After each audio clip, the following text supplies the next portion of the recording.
Hi guys, and welcome to Neeks Sports. This is your football news.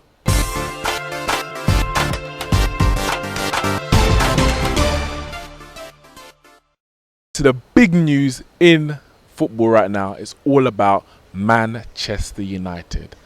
Most recently, they lost to Brighton on the weekend, but since then, Paul Pogba's agent, Paul Pogba, who has been named captain for the first 2 games of the season in Antonio Valencia's absence, his agent, Mino Raiola, came out on social media, on Twitter, and lambasted the criticism that Paul Scholes dished out to Pogba after the Brighton game.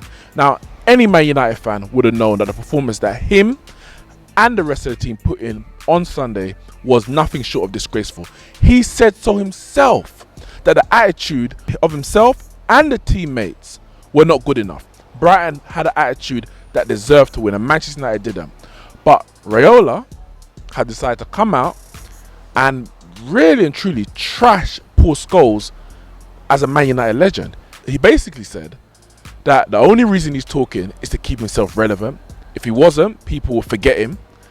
And if Pogba is, as you could say, as bad as Paul Scholes says, maybe he should join the director's box and get Ed Woodward to sell Pogba. Now, take from that what you will, whether he's trying to push a move for Paul Pogba or basically saying that the criticism of Scholes is incorrect, and if he was trying to sell Pogba, there will be no shortage of takers. Regardless, Paul Scholes is a Manchester United legend, and nothing that this money-grabbing agent says or does can change that. The moments that Paul Scholes has created in the Manchester United shirt far outweighs the few words of an agent that really has no part in Manchester United history.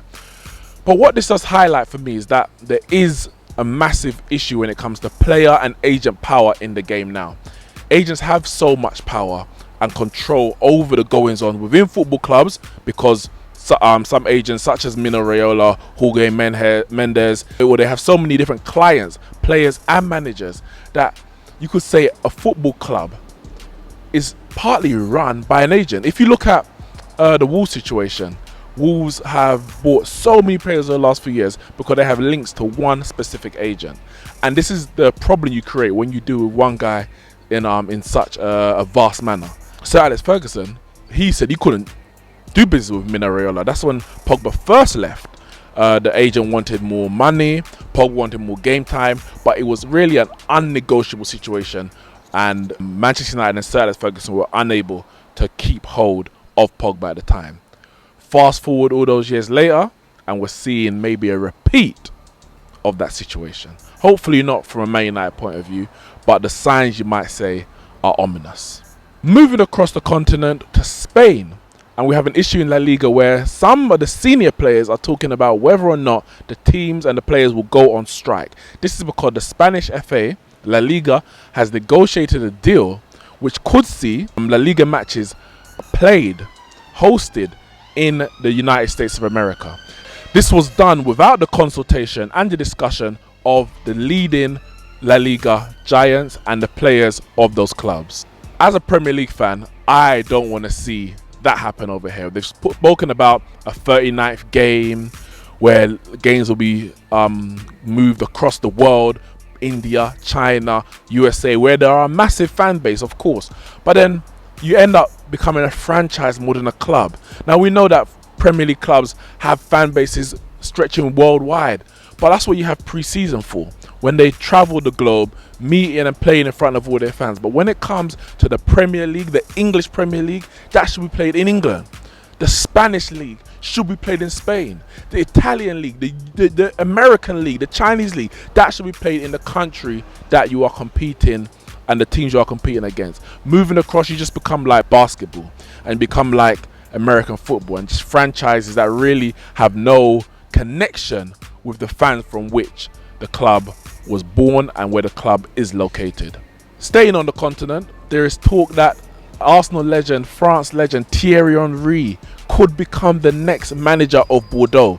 Fresh from his role as the assistant manager with Belgium under Roberto Martinez, they got to the semi-finals of the World Cup, finished third in the end, and they put on some marvelous performances, none more so than their win in the quarterfinals against Brazil, No game more exciting than the last 16 against Japan. And if, from what we hear, is to believe, if Thierry Henry is to get the job at Bordeaux, the football that they will be playing will be something very, very exciting for the fans to watch. They are in talks. We know that he has aspirations to become a manager. He left his role in punditry to focus on this, and we'll see if he can maybe reach the pinnacle that he did as a club footballer and into his managerial career.